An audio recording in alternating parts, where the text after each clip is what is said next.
وہ بڑے غضب کی صبح تھی۔ اذان فجر کے بعد پورے کشمیر میں مساجد کے لاؤڈ سپیکروں سے پولنگ سے بائیکاٹ کی اپیلیں نشر ہو رہی تھی۔ بڈگام سے جموں تک انتخابات کے بائیکاٹ کی جو لہر اٹھی تھی، آج وہ انتہائی بکھری ہوئی تھی۔ ہر طرف سے یہ اطلاعات ملنی شروع ہو گئی تھی کہ اس بار کشمیری عوام پولنگ اور الیکشن کے جھانسے میں نہیں آئیں گے۔ در حقیقت آج یہ امتحان ہونا تھا کہ کشمیری کتنے پانی میں ہے۔ مجاہدین کی تنظیموں کا سارا زور پولنگ کے بائیکاٹ پر تھا اور سرکار کا سارا زور پولنگ کی کامیابی پر۔ آج یہ طے ہونا تھا کہ کشمیری کیا چاہتے ہیں، بھارتی پارلیمنٹ کا حصہ بننا یا بھارتی جب سے آزادی۔ یہ اندازہ لگانے کا پیمانہ صرف ایک تھا، ووٹوں کی تعداد۔ ووٹ زیادہ پڑیں گے تو یہ رام راج کی جیت ہوگی، بھارت کی فتح ہوگی اور آزادی کے متوالوں اور اسلام اور پاکستان کے شیدائیوں کی شکست۔ یہ بات حریت پسند بھی کہہ رہے تھے، آزادی پسند بھی اور پاکستان کے حامی بھی۔ پولنگ کا بائیکاٹ مؤثر ہو گیا تو بھارت ماتا کے گھائل تن میں اور بڑے گھاؤ پڑ جائیں گے۔ یہ بات بھارت نواز حلقہ کہہ رہا تھا۔ انٹیلیجنس بیورو، کاؤنٹر انٹیلیجنس، را special branch, criminal branch, border security force, central reserve police force, central bureau of investigation Jammu و کشمیر، اسٹیٹ فورس اور فوج، سب کی یہی کوشش تھی کہ ووٹوں کے صندوق لبالب بھر جائیں، جبکہ حریت پسند چاہتے تھے کہ ایک بھی ووٹ نہ پڑ سکے۔ فوج ووٹ پڑوانے کے لیے بندوق کا سہارا بھی لے سکتی تھی، حریت پسند صندوق خالی رکھنے کے لیے بندوق کا استعمال بھی جانتے تھے۔ آج 22 نومبر کی صبح تھی، 22 نومبر 1999 کی صبح، اور کشمیری عوام کو اپنی تاریخ کا اہم ترین باب لکھنا تھا۔ یہ ٹیلی کا سبھی ملا ہے۔ زوبی نے کنٹرول روم میں داخل ہوتے ہی ایک سفید کاغذ سکندر کے سامنے رکھ دیا، جس کی آنکھیں مسلسل شب بیداری کے باعث سوج رہی تھی اور جس کے سامنے سگریٹوں کے ٹکڑوں کی بڑی بڑی اشٹریں بھری ہوئی تھی۔ کنٹرول روم میں 6 افراد کام کر رہے تھے۔ ان سب کو ٹیلی فون اور وائرلیس کے علاوہ واکی ٹاکی پر بھی پل پل کی اطلاعات مل رہی تھی۔ بندوق بنام صندوق، سکندر نے ایک طویل سانس لے کر پڑھا۔ یہ سری نگر ٹائمز کا اداریہ تھا۔ آج 22 نومبر کے حوالے سے کہاں سے اچک لیا؟ کیا اخبار مارکیٹ میں آ گیا ہے؟ سکندر کی نظریں گھڑی پر تھی۔ ابھی نہیں، زوبی مسکرا کر بولی۔ روزنامہ جنگ کے نمائندے یوسف جمیل نے یہ ادارے ایڈوانس حاصل کر کے جی پی او کے ذریعے پاکستان بھیجنے کی کوشش کی تھی۔ مجھے یہ تو پتہ نہیں چلا کہ یہ پاکستان تک ٹرانسفر ہوا یا نہیں، لیکن مجھے اس کی نقل جی پی او سے مل گئی ہے۔ گڈ۔ سکندر کی آنکھیں چمک اٹھی، پھر وہ دوسروں کو سنانے کے لیے بآواز بلند پڑھنے لگا۔ کشمیری نوجوانوں کی تنظیموں نے آج لوک سبھا کے لیے ہونے والی پولنگ کی بائیکاٹ کی اپیل کر رکھی ہے۔ یہ آج بندوق اور صندوق کی لڑائی ہونے والی ہے۔ اگر آج عوام کی 50% تعداد بھی پولنگ سٹیشنوں سے دور رہی تو یہ صورتحال ان جماعتوں کے لیے شکست کے مترادف ہوگی جو جمہوریت کے نام پر انتخابات میں حصہ لے رہی ہے۔ انتخابات کا بائیکاٹ بظاہر کامیاب ہوتا نظر آ رہا ہے۔ اس کی ایک وجہ نوجوانوں کی طرف سے بائیکاٹ کی اپیل ہے، تو دوسری طرف کشمیریوں میں جنم لینے والا یہ احساس بھی اس اہم وجہ کے ساتھ انتخابات اور جمہوریت کے نام پر ہر مرتبہ فراڈ کیا گیا ہے۔ سکندر نے ہنکارا بھرا۔ اور سناؤ، کیا حالات ہیں؟ سری نگر تو چپ چاپ ہے۔ زوبی کرسی پر ڈھیر ہو گئی۔ لیکن اننت ناگ سے جو پہلی اطلاع ملی ہے کہ وہاں انتخابی جوش قطعی نہیں، لوگ ایک دوسرے کو پولنگ سٹیشنوں پر جانے سے روکنے کے لیے بہرحال موجود ہیں۔ ہاں، لوگوں نے اندازہ لگا لیا ہے کہ اس بار اگر جھانسے میں آ گئے تو پھر زندگی بھر ہار ملتے رہیں گے۔ سکندر نے سگریٹ سلگا کر کہا۔ بارامولہ سے ملنے والی اطلاعات بھی بڑی زبردست ہے زوبی۔ ایک بڑے سے چارٹ کے سامنے بیٹھا ہوا آصف مسکرا کر بولا۔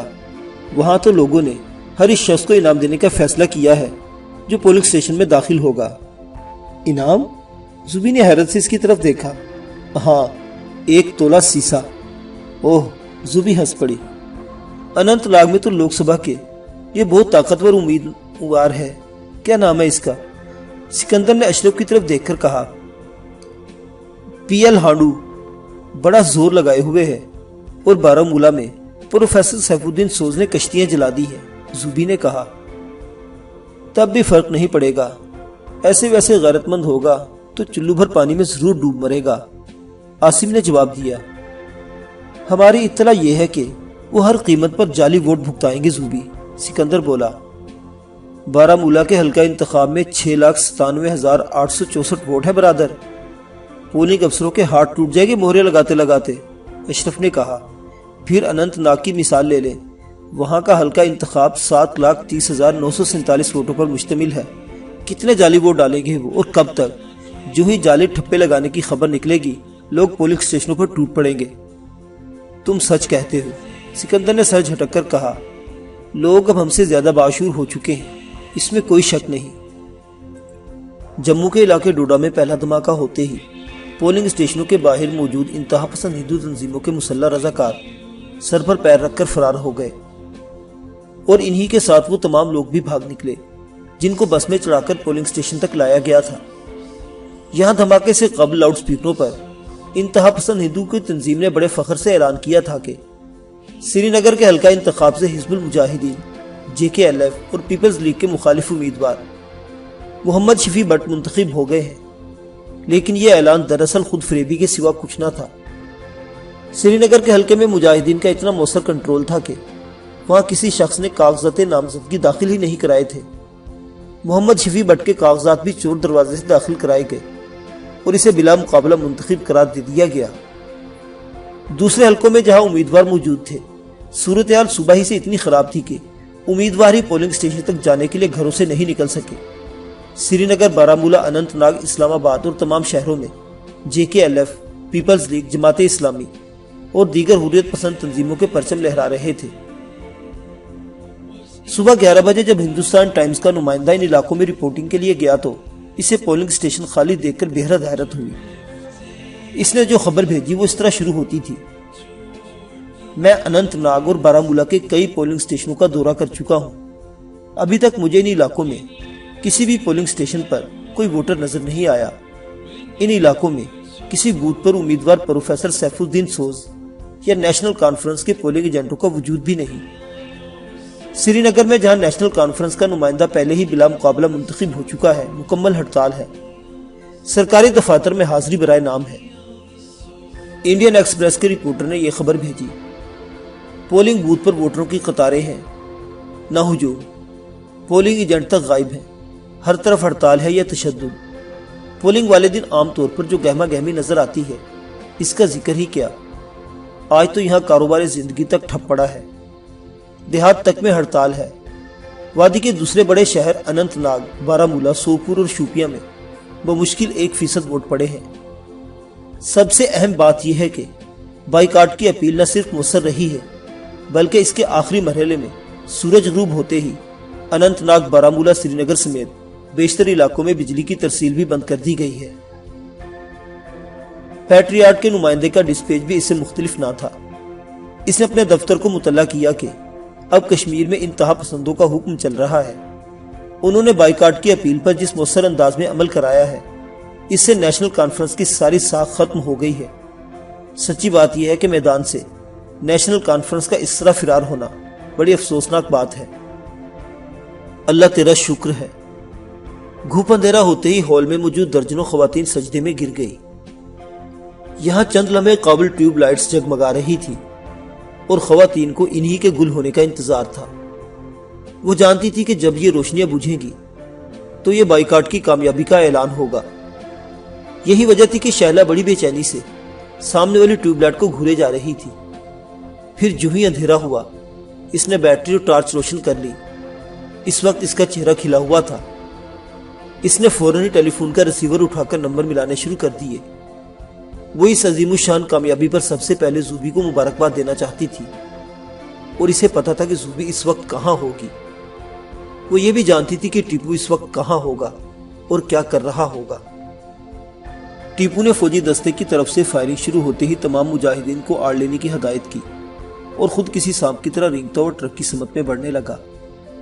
یہ فوجی دستہ ہولی نائٹ ہوٹل والی سڑک پر گشت کر رہا تھا، لیکن اسٹریٹ لائٹس بجھتے ہی تمام فوجی ٹرک کی آڑ میں جمع ہونے لگے تھے۔ انہوں نے اندھا دھند ہوائی فائرنگ بھی شروع کر دی تھی۔ ان کی قیادت ایک لیفٹیننٹ کے ذمہ تھی جو خود اندھیرا ہوتے ہی ٹرک میں گھس گیا تھا۔ ہولی نائٹ ہوٹل کے ارد گرد کا علاقہ جلدی گولیوں کی آواز سے گونجنے لگا۔ کچھ ہی دیر بعد ٹیپو اپنے مخصوص انداز میں پلٹا اور تیزی سے رینگ کر ایک طرف ہو گیا۔ اس نے اپنا کام مکمل کر لیا تھا۔ اس کے تمام ساتھی سانس روک کے اس کے منتظر تھے۔ وہ ان کے قریب پہنچا۔ اس کے بعد وہ تمام مجاہد ایک گلی کی طرف لپک گئے۔ چند لمحوں بعد فوجی ٹرک کے قریب ٹائم بم کا ایک زوردار دھماکہ ہوا اور ہر طرف سائرن کی آوازیں گونجنے لگی۔ فوجی جن کا تعلق راجپوت رائفل سے تھا ادھر ادھر بھاگ نکلے، ان کی حالت ابتر تھی۔ کئی فوجی اس دھماکے میں زخمی ہوئے۔ انہیں اسپتال لے جانے والا فی الوقت کوئی نہیں تھا، اور وہ لیفٹیننٹ بھی نہیں جس کو اس دستے کی قیادت سونپی گئی تھی۔ اس وقت وہ ٹرک کے اگلے حصے کے نیچے لیٹا تھر تھر کانپ رہا تھا۔ لیفٹیننٹ رام دیال کو اس کی ماں نے بڑے چاؤ سے پال پوس کر جوان کیا تھا۔ باپ نے فوج میں بھرتی کرایا تھا، فوج میں دشمن کے مقابلے کی تربیت دی تھی، لیکن رام دیال کو یہ نہیں بتایا گیا تھا کہ نہتے مگر آزادی پسند عوام کا مقابلہ کس طرح کیا جاتا ہے۔ کنٹرول روم میں شادمانی کی فضا تھی۔ 23 نومبر کے اخبارات بکھرے ہوئے تھے۔ ہر اخبار میں یہ خبریں موجود تھی کہ جن پولنگ سٹیشنوں پر موجود پولنگ پیپرز خود ہی مہریں لگانی شروع کر دی، انہیں نظر آتش کر دیا گیا۔ جن علاقوں میں بلا مقابلہ انتخاب کا ڈھونگ رچایا گیا وہاں مکمل ہڑتال رہی، اور عوام پولیس کے درجنوں مقابلے ہوتے رہے۔ یہ خبریں بھی تھی کہ بائیکاٹ 95% مکمل کامیاب رہا۔ ارے بھائی، کیا رہا تمہارے سو صاحب کا؟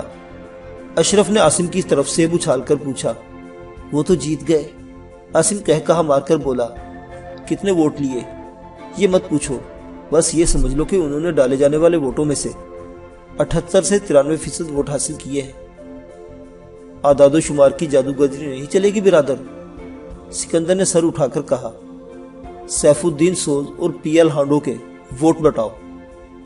تب پھر سنو۔ عاصم نے ایک شیٹ اپنے آگے کھینچ لی۔ پولنگ سٹیشنوں سے ملنے والے اعداد و شمار کے مطابق بارہ میں جہاں رائے دہان کی کل تعداد 7 لاکھ کے قریب ہے، سیف الدین سوز نے 33,466 ووٹ حاصل کیے اور ہانڈو نے 7,30,000 اننت ناگیوں سے 37,370 ووٹ حاصل کر کے کامیابی حاصل کی۔ لعنت ہو ان پر، اشرف نے منہ بنا کر کہا۔ اور اب ریڈیو ٹی وی سے صرف یہ بتایا جائے گا کہ سوز اور ہانڈو نے کتنے فیصد ووٹ حاصل کیے۔ اخبارات کا کیا حال ہے؟ سکندر نے اخباروں کے اداریوں پر نشان لگانے والے شریف سے پوچھا۔ روزنامہ آفتاب نے سب سے شاندار اداریہ لکھا ہے، شریف بولا۔ اس وقت وہ آفتاب سری نگر کے اداریہ پر ہی سرخ نشان لگا رہا تھا۔ سناؤں؟ ہاں ذرا ترنم سے، قیصر نے فرمائش کی۔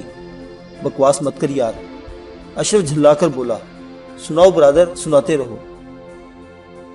آفتاب نے لکھا ہے کہ لوک سبھا کے نشستوں پر پولنگ کا بائیکاٹ دراصل اس پالیسی کا نتیجہ ہے جو بھارتی حکومت نے ماضی اور حال میں اپنائے رکھی۔ حکمراں جماعت نے جو عوام سے سلوک کیا اس کا یہی رد عمل ہونا تھا۔ کشمیر کے عوام نے 1971 میں لوک سبھا کے لیے ہونے والے انتخابات میں حصہ لیا۔ 1977 میں بھی یہی اندازہ ہوا کہ عوام انتخابی عمل سے دور نہیں ہوئے۔ عوام نے انتخابی دھاندلیوں کو بھی فراموش کر دیا، لیکن حکمراں جماعت نے 1978 کے انتخابات میں دھاندلی کی حد کر دی۔ انتظامی مشینری کا بے محابہ استعمال کیا گیا، عوام کی رائے اور خواہش کا احترام نہیں کیا گیا، حتیٰ کہ انتخابات پر عوام کا اعتماد اٹھتا چلا گیا۔ عوام نے پولنگ کا بائیکاٹ کر کے یہ ظاہر کیا ہے کہ اب وہ اپنے نمائندوں کو پارلیمنٹ میں نہیں بھیجیں گے۔ غلط، قیصر نے میز پر مکہ مار کر کہا۔ عوام نے یہ ثابت کیا ہے کہ وہ بھارتی پارلیمنٹ کو تسلیم ہی نہیں کرتے۔ ایک اور دلچسپ خبر، شریف نے سنی انسنی کرتے ہوئے کہا۔ ووٹ ڈالنے کی وجہ سے ایک دولہا دلہن سے محروم ہو گیا۔ کیا مطلب؟ کنٹرول روم میں موجود تمام افراد شریف کو تکنے لگے۔ خبر یہ ہے کہ وتڑ گام رفیع آباد کے نوجوان فیاض غازی کو ووٹ ڈالنے کا شوق چڑھا۔ وہ پولنگ سٹیشن پہنچ گیا۔ اس کی شادی 25 نومبر کو ہونی تھی۔ پولنگ پر اس کی موجودگی کی اطلاع جنگل کی آگ کی طرح وتڑ گام میں پھیل گئی۔ جب یہ خبر اس کے سسرال والوں کو ملی تو ہونے والا سسر غصے سے بے قابو ہو گیا۔ ہونے والی دلہن نے بھی فیاض غازی پر تھو تھو کی، اور یوں ہونے والی سسرالیوں نے شادی منسوخ کرنے کا فیصلہ کر لیا۔ بعض لوگوں نے بیچ میں پڑھ کر صلح صفائی کرانے کی کوشش کی، لیکن وہ ناکام رہے۔ یوں فیاض غازی کی نہ صرف 25 نومبر کو شادی ممکن نہیں، بلکہ ابھی سے کسی اور علاقے میں شادی کرنے کی کوشش کرنی ہوگی، کیونکہ وتڑ گام کا کوئی خاندان اسے لڑکی دینے پر تیار نہیں۔ واہ، سکندر کی طرح سبھی ہنس پڑے۔ وہ جانتے تھے کہ انہیں اس خبر کی کتنی زبردست اہمیت ہے۔ انہیں احساس تھا کہ عوام نے اپنی نجی زندگی بھی آزادی کشمیر کی جدوجہد کے تابع کر دی ہے۔ عوام نے تہیہ کر لیا ہے کہ وہ بھارت سے ذرا بھی تعلق برداشت نہیں کریں گے۔ معزز سامعین حضرات، جد و جہد آزادی کشمیر کے ابتدائی دور کی داستان ابھی جاری ہے۔ بقیہ واقعات اگلی قسط میں۔ دیکھتے رہیے اردو داستان۔ اللہ حافظ۔